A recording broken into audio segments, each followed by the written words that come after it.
So this is the second half of the review. Here we go.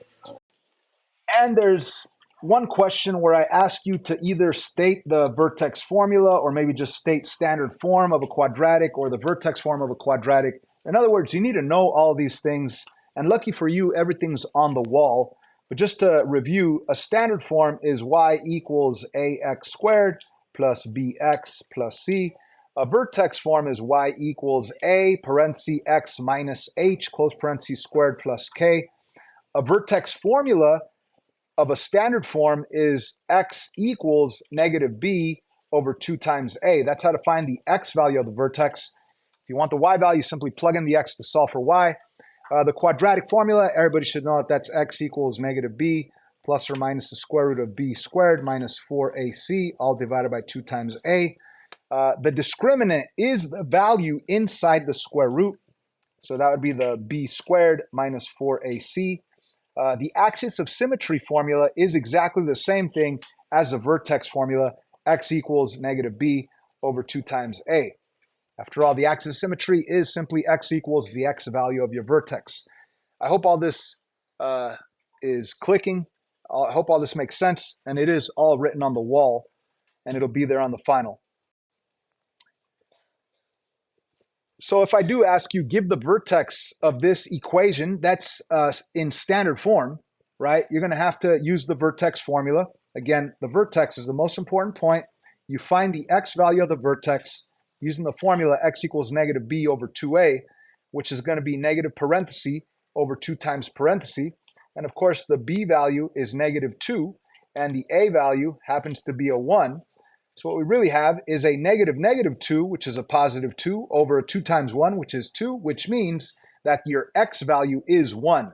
So the x value of your vertex is 1. We know that x equals 1. How do you find the y value when you already know your x? You simply plug it in. Here's the actual equation. Y equals x squared minus 2x minus 7. But why did I put parentheses instead of x's?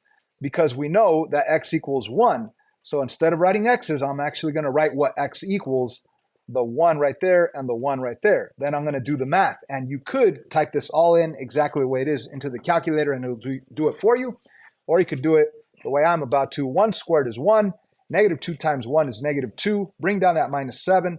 So you have 1 minus 2, that's a minus 1. Minus 1 minus 7 is minus 8. So the vertex is 1, negative 8. What is the axis of symmetry? Remember, the axis of symmetry formula is the same thing as the vertex formula. So if you know your vertex x value, then x equals that vertex x value is the axis of symmetry equation. So let's do that. We're going to, again, find x equals negative b over 2 times a. And I am going to rewrite it with parentheses, negative b over 2 times a. So the b value happens to be negative 12, and the a value happens to be 2. So what we have here is positive 12 over 4, and 12 divided by 4 is 3. So the vertex x value is 3, and if they asked you to find the vertex, you would plug in that 3 into the x's to find the y, but they're not asking for the vertex, they're asking for the axis of symmetry, and the axis of symmetry equation will always be x equals the x value of your vertex. So that would be the axis of symmetry equation to this problem. We still have a good portion of the final, maybe 3 or 4 questions that deal with the rules of exponents, which it's on the wall, all the rules, right? So you could use those. The reality here is rule 1 says if you're multiplying 2 terms with the same base, you simply add the exponents. So you have x to the third times x to the third. That will be an x to the 6th. And what about that times 5 that's in the front? Just bring it down. Bring down that times 5. So your answer is 5x to the 6th. Believe it or not, that's a question on the final. Ridiculous, right? How about 3 to the negative 2? Well, anytime you have a negative exponent, if we look at rule 6 right here, anytime you have a negative exponent, what you got to do is take that negative exponent and move it down to the other side, and it becomes positive. So that's why we have an x to the second. And then right here, yeah, x to the third times x to the second, add those together. That's how you get x to the 5th. However, right here, it's just simple. The only thing that has a negative exponent is the 3. So that's going to go down to the other side of the fraction. What fraction, you might be thinking? Put a fraction bar and voila, you have it. So what do we have? Up on top, there's nothing left. That means you have to put a 1 up there. On the bottom, you now have 3 to the second power, but it's positive 2 instead of a negative 2. And then you could actually do 3 squared. 3 squared is 9. 3 times 3 is 9. So your final answer is 1 over 9. And there is 2 questions exactly like these on the final. Now, there's some more challenging types of questions. This one right here is dealing with the canceling rule. So if you have A's on top and on bottom, you could cancel it out, right? If you had a 5 on top, 5 on the bottom, 5 divided by 5 is 1, it would cancel out. Right here, you have A's on top and A's on the bottom. You're going to cancel them out. How many cancel with how many? Well, you have 4 A's on the bottom that cancel with 4 of the 9 up on top, leaving you 5 left over. And there's 3 B's on top that completely cancel with 3 of the 8, leaving you 5 on the bottom. So your final answer here will be A to the 5th over B to the 5th. That's your final answer for this question. This next one right here in the middle, it has 2 rules involved in this middle one. Y to the 0, anything to the 0 power is 1, and that just eliminates. And of course, we just said that anything with a negative exponent, you grab it and move it to the other side of the fraction. What fraction? Just put a fraction bar and you're good. So what's left? Up on top, you have that x to the 5th that never moved. And on the bottom, now you have z to the positive 1. But you don't even need to put the positive 1 right there. It's just z on the bottom. So there's your answer, the fraction x to the 5th over z. For the last one, the last type of exponent question you're going to see on the final, we have that negative exponent rule. We're going to take this one and move it up, and we're going to take this one and move it down. Now, why does the x to the 8 not move? Because it doesn't have a negative exponent. Why does the y to the 4th not move? Because that's a positive 4, not a negative 4. Only terms with negative exponents move. So let me start by writing what doesn't move. The x to the 8th did not move, and the y to the 4th did not move. Now, when I move the x to the negative 3 up to the front, it's going to become x to the positive 3 up there on top. And when I move this y to the negative 5 down to the bottom, it becomes y to the positive 5 on the bottom. And now you could apply rule 1, that if you're multiplying and you have the same base, you're going to add those exponents. So you get x to the 11 over, same deal down here. You're multiplying, both bases are y, add those exponents, you get y to the 9th. And that's your final answer to that one. So these are 3 questions. And every single one of these 3, you're going to have 3 questions on the final. They're going to come out exactly like this, except maybe instead of an 8, it's a 7. Maybe instead of a 5 right here, there's a 4. Or maybe instead of a negative 1, there's a negative 2. But it's the same exact math process. All right, so we are back to solving a quadratic, but it doesn't say solve. It says identify how many real answers you're going to have. Okay, how many real answers you're going to have. So if you were solving, you would use the quadratic formula. And when you plug in your values, plug them in with parentheses. However, they're not asking us to solve the whole thing. They just want to know how many real answers we're going to get. And the reason why I put the discriminant in red is because if your discriminant is positive, you're going to get 2 real answers. If your discriminant is negative, you know you can't do the square root of a negative. That means that there's no real answers. And if your discriminant ends up being 0, it doesn't matter if you add 0 and then go back and subtract 0, you only get 1 answer. It doesn't produce 2 answers. So inside the discriminant, we have the b squared, which is 7 squared, minus 4 times a, which is 1, times c, which is 11. So if we work this out, we get 7 squared is 49, and 4 times 1 times 11 is 44, and we are subtracting. So we're going to have a 49 minus 44, and that is a positive number. That is 5. So if you were doing the whole thing, you would have negative 7 plus or minus the square root of 5 over 2 times 1, which is 2. But they're not asking for the answer. This would be the answers, but they're asking for how many real answers you're going to get. And because that's positive, it doesn't matter if it's a perfect square or not. Because it's positive, you're going to end up with 2 answers because you could add that decimal and then go back and subtract the decimal, which would produce 2 real answers. So 2 real answers is the answer to this question. Now, if this would have been a negative number, then you would say no real answers, 0 real answers, right? If the discriminant would have been 0, then you would only get one real answer. So keep in mind, because the final might not have a positive discriminant, might have a negative, which would mean no real answers. It might have the discriminant of 0, which means 2 real answers. Believe it or not, this question's on the final. It's as easy as looking at the graph. They're asking find the answer, looking at the graph and understanding that the point of intersection is the solution, right, to a system of equations. So the answer is simply -3, -4. That's your answer. Any questions? No? Now, of course, the final exam is not going to have this exact graph, but it's going to have two lines crossing somewhere else. They might cross like at -3, 0, might cross right here at -3, +3, I don't know, whatever it is, right? The location of where they intersect, that's the answer to the system. Let's move on to a different type of question. So there's going to be 3 of these guys, but I'm only going to do one of them recorded on this video, right? So if you understand one of them, you'll understand all of them. The reality is you want to solve this system using the linear combinations / elimination method, right? Some people call it linear combinations, some people call it elimination method. I like to say both of those because it tells you what to do. You want to combine the lines, you want to combine the top line with the bottom line, combine the x's, combine the y's, combine the numbers, with the intention of either getting x's to eliminate or y's to eliminate. So if you did combine 2x with 7x, that's a 9x, that's not going to eliminate. 3 + 1, that's 4y, that's not going to eliminate. So again, the whole purpose of combining the lines is to get either the x's or the y's to eliminate.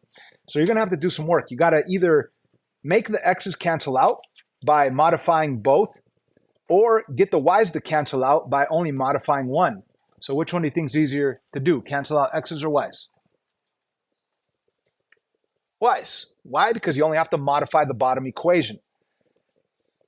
We're going to modify the bottom equation by multiplying by -3. You see, if I multiply by this y by -3, it'll become a -3y, then it'll cancel with a +3y.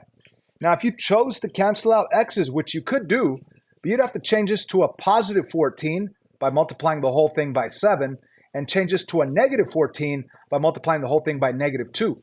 So it's easier to just cancel out the y's by multiplying this bottom one by -3 and leaving the top one as is. So like I said, the top one's going to stay the same, and the bottom one changes to -3 times 7 is -21x, -3 times y is -3y, -3 times -16 is +48. And of course, you could use a calculator on this. Now we're ready to combine the lines and eliminate the y's. So I have 2 take away 21. That is a -19x. The y's eliminated, so I have -19x equals 48 plus 9 is 57. Okay, that looks kind of ugly, but we have a one-step single variable equation that we could solve, and we're going to get the answer to x. So I really have a -19 times x. So if you want to get rid of that multiplication of -19, you're going to divide by -19. What you do to one side, do to the other side, divide by -19, and that will give you x equals, and you could use a calculator the way I am right now, 57 divided by -19. That gives me a -3, a nice, beautiful -3. Now remember, on a system, when you graph the lines, they intersect at a coordinate, which is an x value and a y value. So we have the x value, we still need the y value. All you got to do is plug it into any equation you want and solve for y. So I'm going to look at the top one and look at the bottom one. I'm going to choose the top one because the numbers look nicer, right? I'd rather deal with the 2x than the 7x. I'd rather deal with the 9 than the -16. And you could do any one you want, though. Whether you pick the top or bottom, you should get the same y answer. So the top one reads 2x plus 3y equals 9. And of course, the x value is -3. So you put that in there in parentheses. And 2 times -3 is -6 plus 3y equals 9. You're going to solve it by adding 6. By adding 6, you're going to end up with 3y equaling 15. And your final step would be to divide by 5. No, by 3. I'm sorry. So divide by 3, and you'll get y equals 5. So your answer should be in the form of a coordinate, x value first, y value second. X was -3, Y is 5. By the way, let's say on the final exam, they give you a system, which they're going to give you three. There's three questions like this. And you got three systems, and it is a multiple choice test. You have your A, B, C, and D option. So maybe for option A, you have a +3 and a -5. Option B, +3, +5. Option C, -3, +5. So what I'm trying to get at here is you could go to your multiple choice answers. And like if this was the one you went to, if this was a multiple choice answer, you take that X value of -3, plug it in here, take the 5 right there, plug it in there, and do the math on a calculator, and it should give you 9. And then you take that -3, plug it in there, take that 5, plug it in there, and do the math on a calculator, it should give you -16. If that's the case, then you could find your answer by just double checking the answers that they provide for you. I probably shouldn't even say that. This is the work that you're supposed to be able to do, but you could get those answers and plug them in with the calculator and verify if it's a correct answer or not. So here it is, right? I just went to the top one, 2 parentheses. I plugged in my X value -3 right in the parentheses right there, +3, open parentheses, plugged in the Y value of 5 right in there. I hit equal and it gave me 9, and that is 9. So I have verified that it works for the top, and I could do the same for the bottom and verify that it works for the bottom with the calculator, and I could select my answer without actually having to know this, right? Like I said, I guess what I'm explaining to you right now is kind of like cheating, but hey, it's the final exam. You guys need all the help you could get, right? Here we go. Let's move on to the most recent thing that we covered in class, which was the Pythagorean theorem. And what is the Pythagorean theorem? It's a squared plus b squared equals c squared, right? All you got to remember is that the c value is the longest side, the side opposite of your 90-degree angle. So the c value is 27. The a and b, it doesn't really matter. I usually call a the smaller of the two sides, and b the bigger of the two sides. So we're going to plug in our values, and then we're going to solve this thing, okay? So the a value, we said, is 15, right? A is 15. B, we don't know. So we have 15 squared plus b squared, we don't know b, equals c squared, which happens to be 27 squared. Okay, doing the math with the calculator, 15 to the second power is 225 plus b squared equals 27 to the second power with the calculator is 729. Okay, so there's my new equation. I'm going to simply subtract 225, and with the calculator it's easier, right? Subtract 225 from 729, that's 504. So we have b squared equals 504. And to get rid of the square, I need to do the opposite of a square, which is a square root. So square root here, square root there. And yes, whenever you're doing an equation and you apply a square root, it should be plus or minus the answer. However, because we're dealing with an actual measurement here from here to here, an actual side, there is no such thing as negative distance or negative measurements. So we're going to erase the plus or minus, and it's just going to be whatever answer it is. Now we need to actually do the square root of 504 on a calculator. Square root of 504 on a calculator. And let me show you what that is.